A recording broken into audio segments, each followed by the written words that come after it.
বন্ধুরা, কেমন আছো? আজকে না কেমন একটা যেন রান্না রান্না মনে হচ্ছিল, যে রান্না রান্না করি, তোমাদের সাথে শেয়ার করি। কিছু গাছ থেকে আম পড়েছিল, তো ভাবলাম আমটা দিয়ে কি করব। তো সবাই বলছে ফিরনি করো ফিরনি করো, তো আমি ভাবলাম ঠিক আছে করি। তারপরে কিছু আমগুলোকে ভালো করে চোকলা ছাড়িয়ে কাটলাম।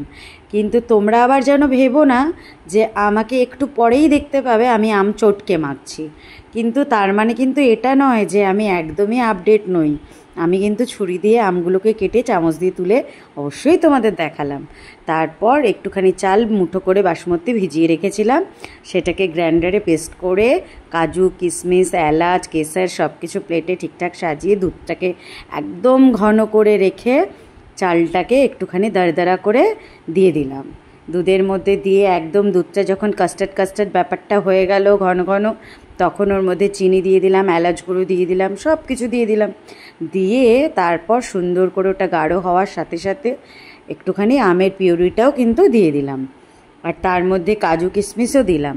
তোমরা জানো তো আমরা প্রত্যেকে আম খেতে ভালোবাসি, আমিও ভালোবাসি এবং তোমরাও ভালোবাসো।